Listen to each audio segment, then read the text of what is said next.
Mari kita berdoa. Setelah selesai kita membaca firman, kita akan mengaminkan dengan pujian haleluya, haleluya, haleluya. Mari kita berdoa. Kembali lagi ya Allah ya Tuhan kami menghampiri kekudusan-Mu karena kami membutuhkan pertolongan-Mu.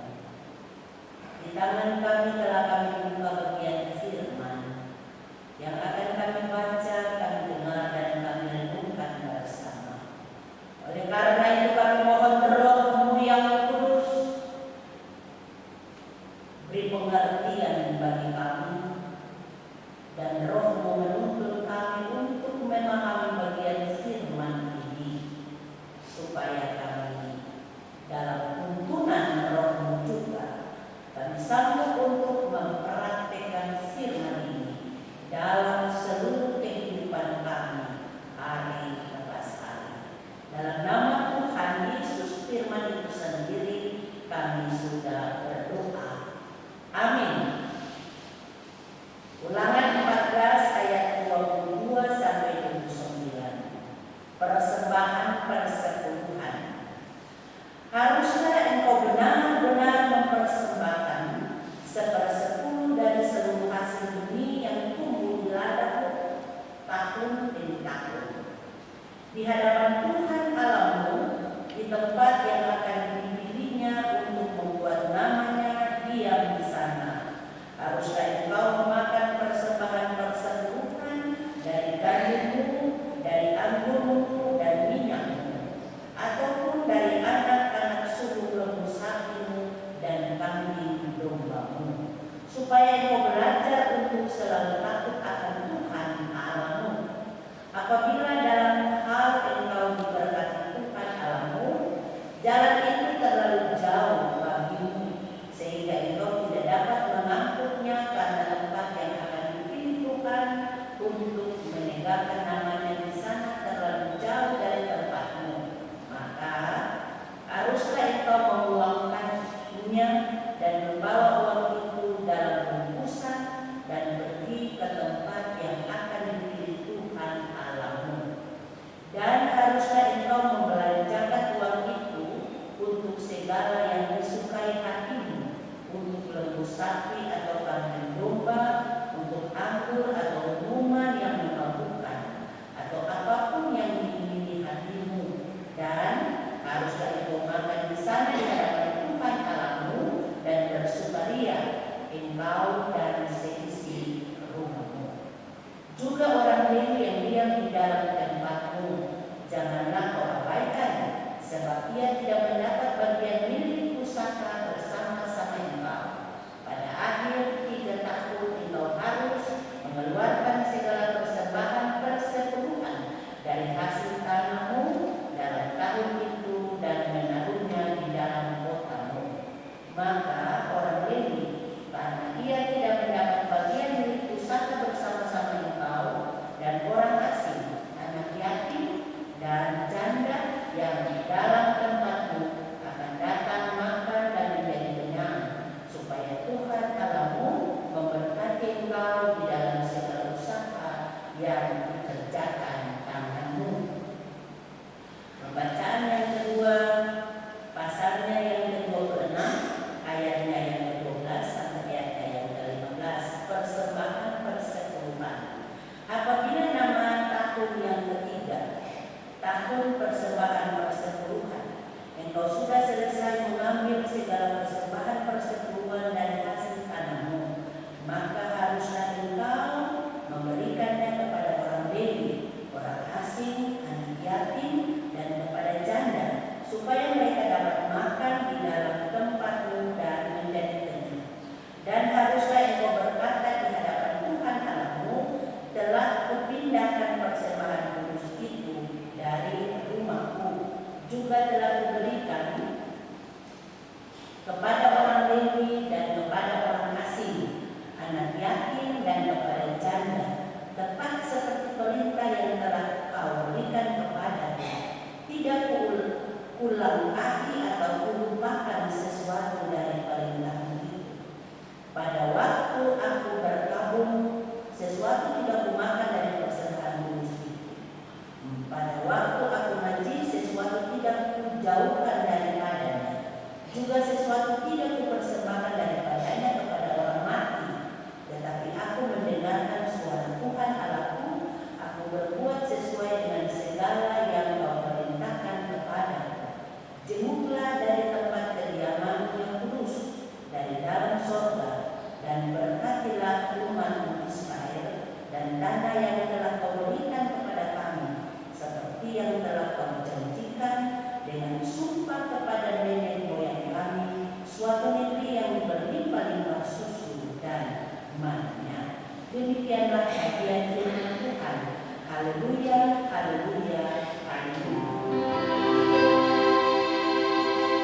bagian firman Tuhan ini diberikan tema untuk kita renungkan bersama dari dua pembacaan. Bacaan ulangan pasal 14 dan ayat pasal 26. Berbunyi, persepuluhan sebagai ungkapan syukur dan tanggung jawab iman. Syukur, tanggung jawab dalam membuktikan iman kepada Bapak Ibu Saudara. Kita kalau yang sudah besar-besaran melalui proses katekisasi sudah belajar, pasti kita sudah tahu bahwa kitab ulangan ini itu ditulis oleh Musa. Dan dia menulis kitab ulangan ini menjelang akhir hidupnya. Artinya sebagai kaki sutua ini, ya, gitu. Ketika bangsa Israel berada di perbatasan tanah perjanjian. Tanah perjanjian itu tanah Kanaan. Dan di dalam perjalanan itu Musa harus menuliskan ini untuk generasi baru. Karena generasi yang tua-tua itu sudah meninggal semua dalam perjalanan. Jadi dia harus tulis untuk generasi berikut. Generasi yang akan disiapkan untuk masuk ke tanah Kanaan. Karena generasi yang baru umat Israel itu mereka lahir di padang gurun.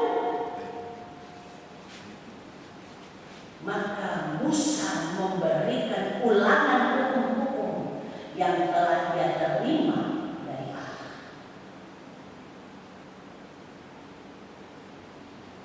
Tuhan yang memberikan hukum kepada Musa di Gunung Sinai, sehingga kitab ulangan ini disebutkan kumpulan khotbah Musa kepada bangsa Israel di dataran Moab. Menjelang mereka masuk di tanah perjanjian, karena tujuan penulisan kitab ini dari Musa adalah supaya umat Israel hidup dalam ketaatan, bukan saja secara ritual atau ibadah, tetapi juga bagaimana mengatur relasi atau hubungan bangsa Israel itu dengan Allah dan juga dengan manusia yang harmonis, yang indah. Bangsa Israel akan memasuki dan menduduki tanah yang dijanjikan Allah,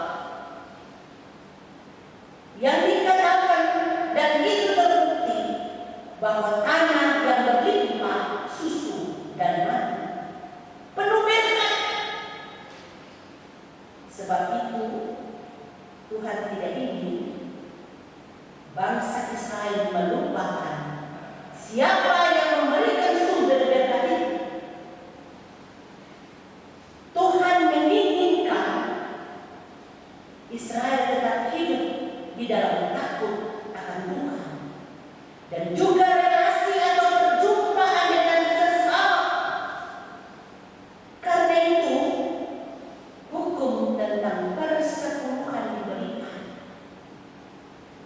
bukan hanya sebagai sistem ritual, tetapi sebagai suatu pelatihan rohani, sebagai suatu pelatihan iman untuk membuktikan rasa syukur dan tanggung jawab pelayanan bagi sesama yang dibuktikan dengan pemberian persepuluhan. Bapak Ibu jemaat yang dikasihi Tuhan, dari latar belakang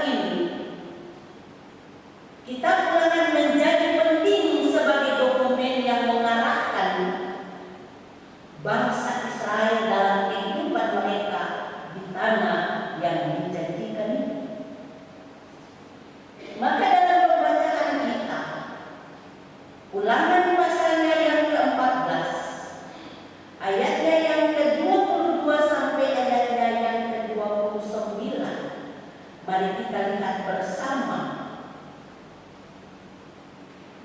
Dibagi dalam 3 bagian yang mempermudahkan kita untuk kita mengerti bagian firman Tuhan ini. Bagian yang pertama pada ayatnya yang ke-22 sampai ayatnya yang ke-23. Mari kita lihat. Dari 2 ayat ini dijelaskan tentang pertumbuhan adalah hasil dari tanaman. Sehingga pada saat hasil itu mereka peroleh, umat Israel diperintahkan untuk memberikan perpuluhan dari hasil pertanian mereka,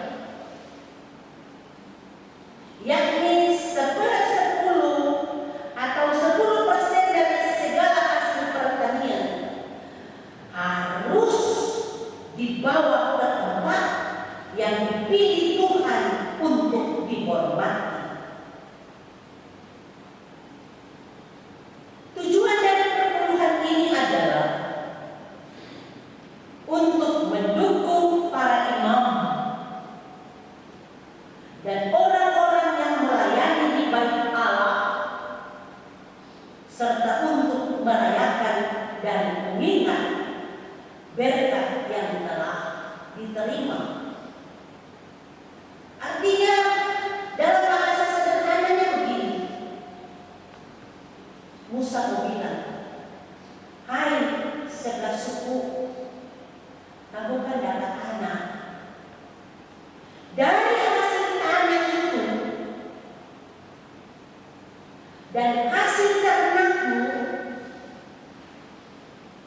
kamu harus bawa 10 atau 10% yang menjadi bagian berkat yang Allah telah kasih itu, kamu bawa di rumah yang telah ditentukan Tuhan Allah. Artinya bawa di rumah Tuhan. Supaya apa? Supaya ada persediaan di dalam rumah Tuhan. Supaya apa? Supaya para hamba Tuhan dapat makan dari situ. Para imam, orang Lewi yang tidak dapat tanah itu, mereka dapat menikmati berkat itu. Supaya apa? Supaya ada janda di situ, ada duda di situ, ada orang asing di situ yang bisa menikmati dari pemberian ini. Jadi bahasa kasar bilang ini, kalau bos sudah dapat puas jadi berkat untuk orang lain, gitu ya. Jangan pegang sendiri, ya. Siapa itu orang asing? Orang asing dalam pengertiannya orang yang tidak sedara dengan kita. Mungkin ya anak-anak yang jatuh terus ada mama, papa, dorang butuh perhatian dari kita, itu sudah orang asing. Jadi kalau kita dapat berkat, Musa bilang untuk orang Israel, berkat itu 10% adalah milik orang, milik para imam, janda duda, anak yatim piatu, dan juga orang asing. Bagian yang kedua ayat 24 sampai ayat 26. Bagian ini berbicara tentang perpindahan dan perayaan. Dikatakan jika tempat yang dipilih Tuhan terlalu jauh dari tempat tinggal mereka, maka mereka diizinkan untuk menjual hasil pertanian mereka. Jadi dipermudah pengertiannya begitu. Karena kalau tempat persembahannya di Sauka, punya kambing domba tidak ada transport, masa kamu pikul-pikul kan jauh. Ya Musa bilang, kau jual, diuangkan, warung kau bungkus rati, ya kan? Dan jangan bawa lagi dalam bentuk kalani atas. Dari sana tuh ada kalani kan tidak ada kas, kita tidak tahu di sana ada makanan. Umbi-umbian seperti apa itu belum. Jadi hasil tanammu itu yang terbaik, 1/10 dari itu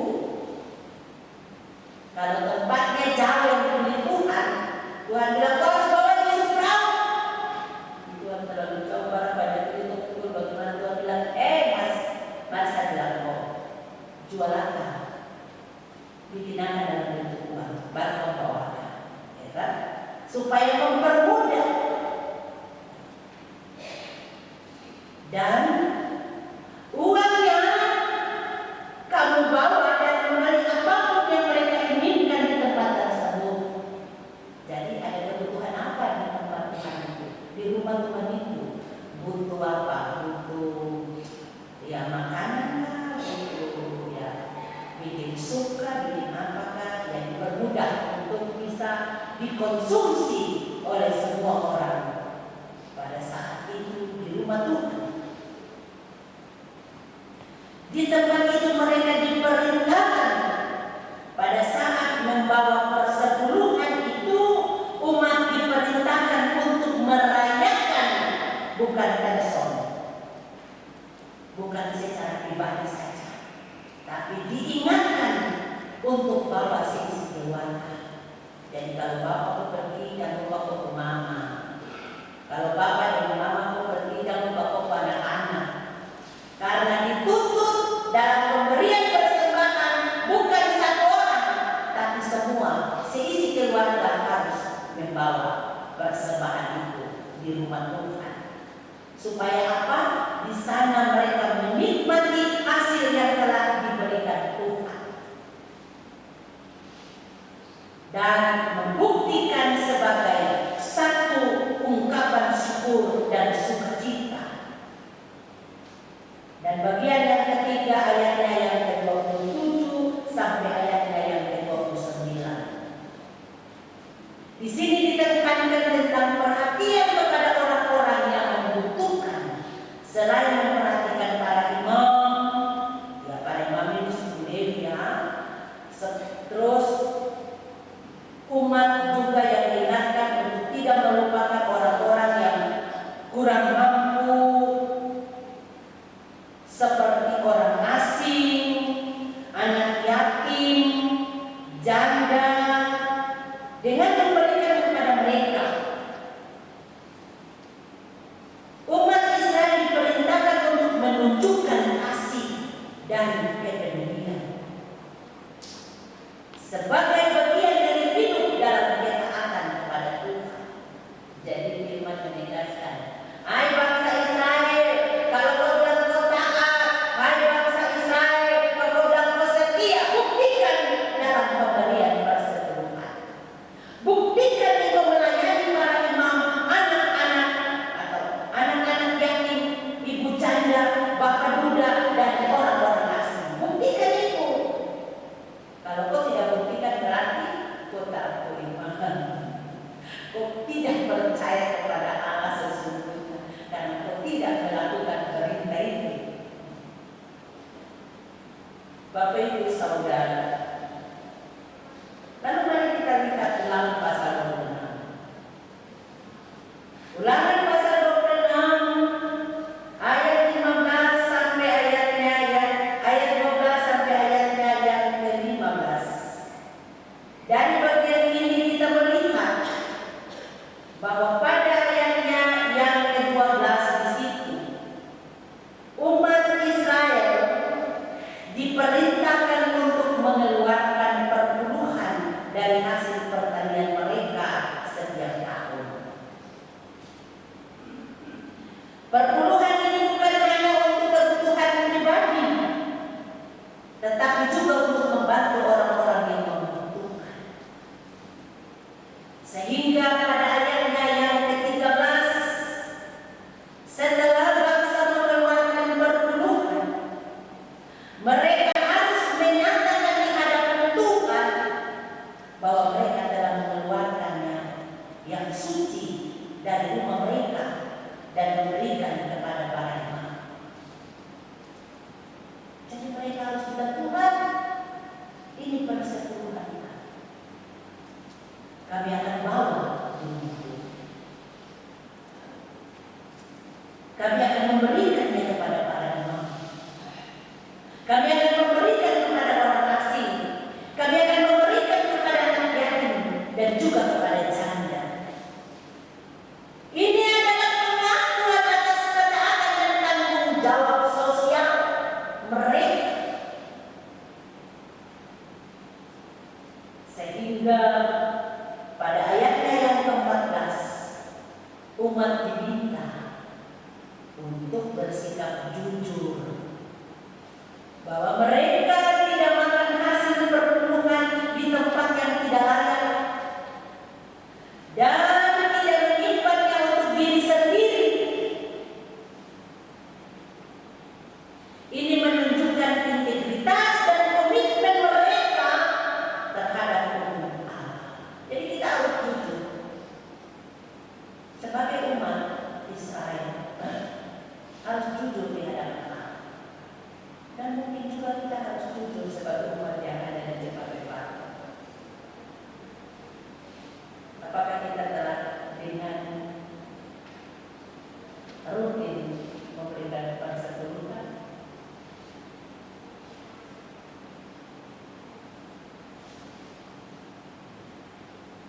Pada ayatnya yang terakhir, ayatnya yang ke-15,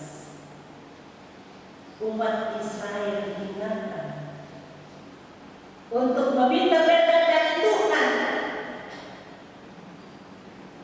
Mereka meminta agar Tuhan melihat dari tempat kediamannya dan memberkati umatnya, serta tanah yang telah diberikan kepada mereka. Ini adalah pengakuan bahwa semua berkat datang dari Allah dan bahwa mereka sangat bergantung kepada Allah. Bapak Ibu Saudara, dalam realita kehidupan, firman Tuhan yang kita dengar, yang kita baca, yang kita dengar, perintah Tuhan dalam kitab Ulangan yang berbicara tentang persepuluhan ini masih relevan Bapak Ibu dalam kehidupan kita umat Kristen, umat GKI yang ada di tanah Papua saat ini. Pertanyaan penting adalah bagaimana selama ini kita memberikan persembahan perpuluhan. Bapak Ibu, jangan kita terpancing dengan TikTok atau YouTube yang Bapak Ibu lihat. Jangan terpengaruh dengan itu.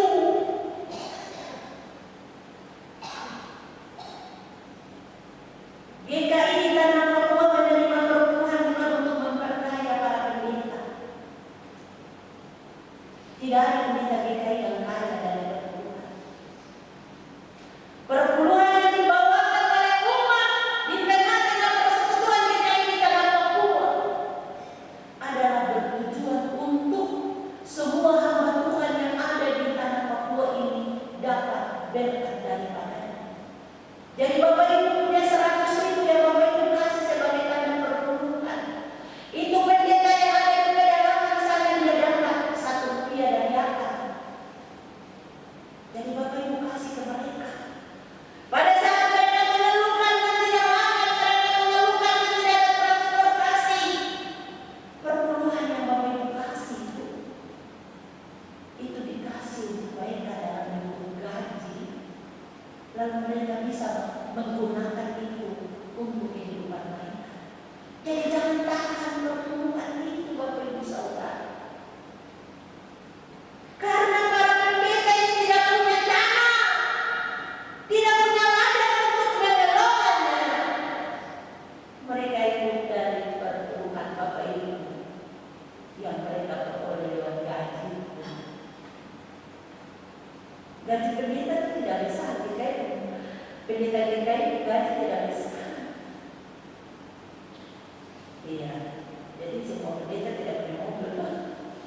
Pendeta GKI kasihan, ada yang kecil tidak punya rumah. Oleh karena itu pesan penting dari bagian ini, Ulangan pasal 14 dan juga pasal 26. Yang pertama, persembahan persepuluhan adalah suatu perintah. Sehingga persembahan persepuluhan adalah keharusan. Keharusan bukan beban, melainkan ketaatan iman. Sebagai orang-orang yang telah diberkati Tuhan, bahkan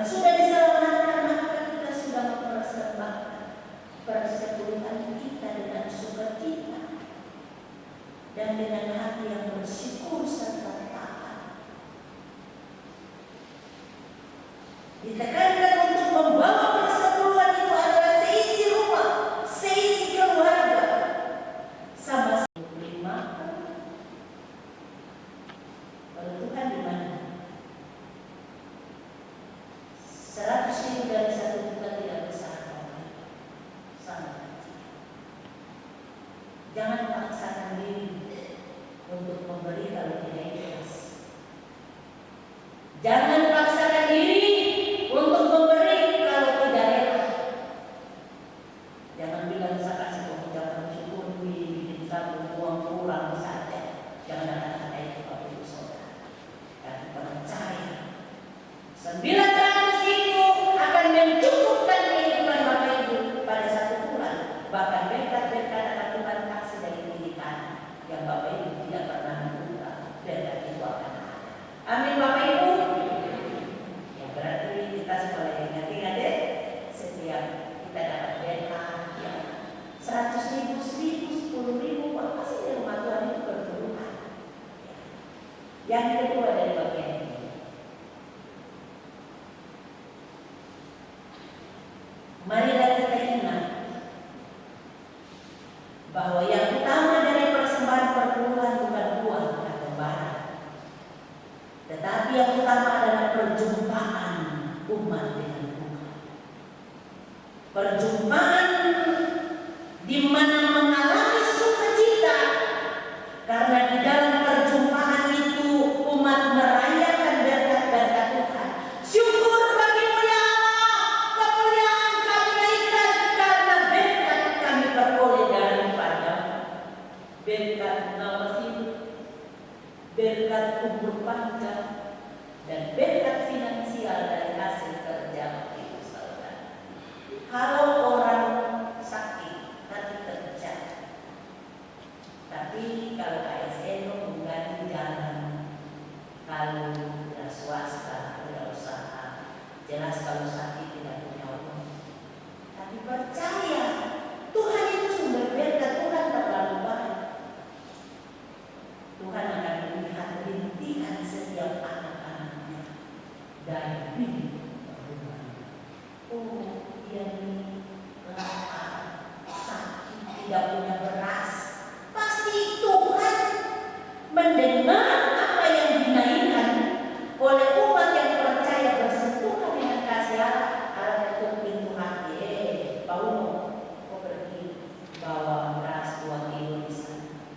Tanpa sadar pergi ambil beras bawa. Ya. Karena cara kerja Tuhan kita tidak bisa mengetahui cara kerja dan tindakan Tuhan dalam setiap umat itu luar biasa, tajam dan dahsyat. Oleh karena itu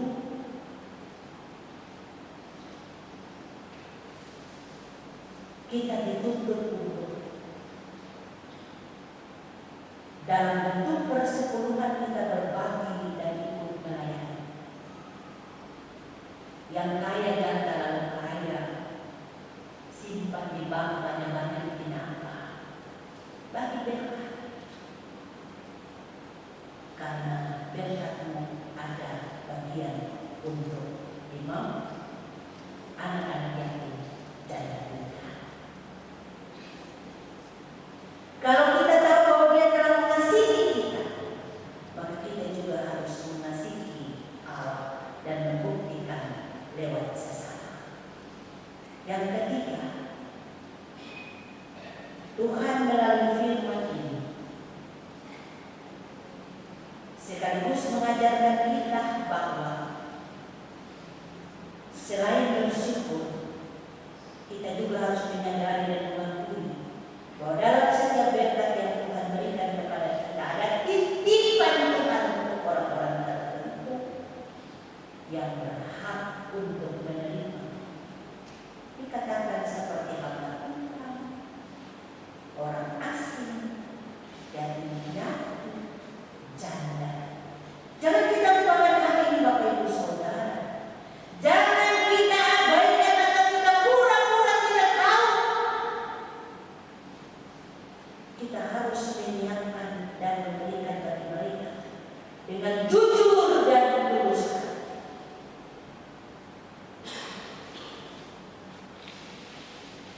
Alkitab ini sudah menegaskan bagi kita tentang hal ini.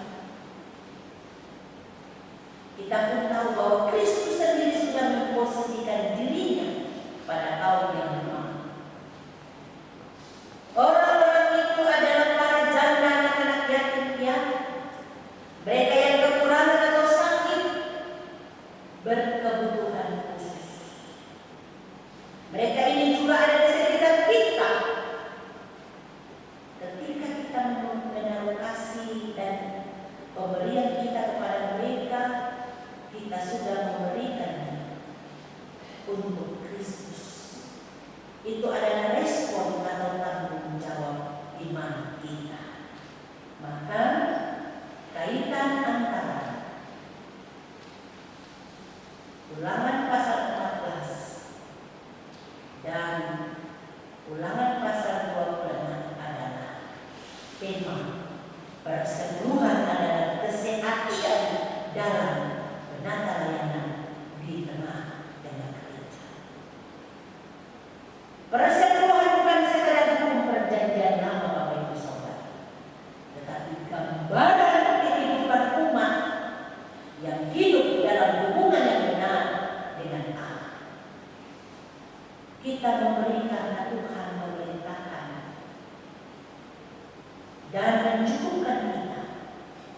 Kita memberi sebagai wujud ungkapan syukur dan tanggung jawab iman atau kasih kepada sesama. Kita tetap berserah karena Tuhanlah sumber berkat yang sejati. Kiranya setiap kita menjadi umat yang baik, yang tidak hanya menerima berkat, menyimpannya sendiri, tetapi juga bersyukur dan menjadi penyalur berkat bagi orang lain. Tidak hanya takut akan kekurangan, tapi percaya akan kecukupan dari Tuhan. Mari kita hidup dalam ketaatan.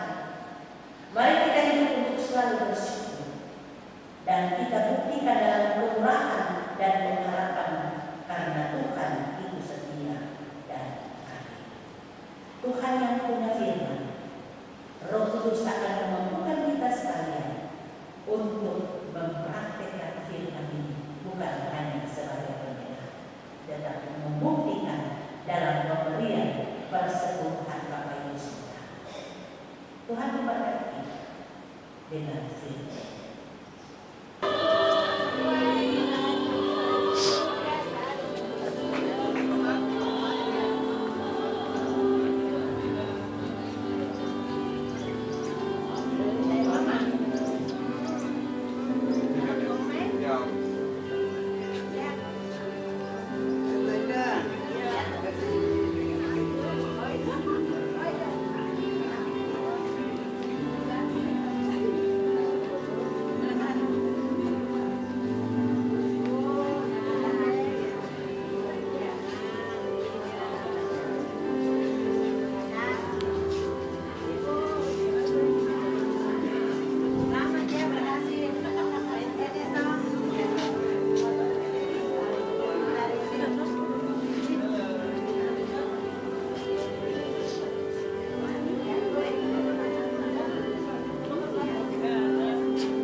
Abel.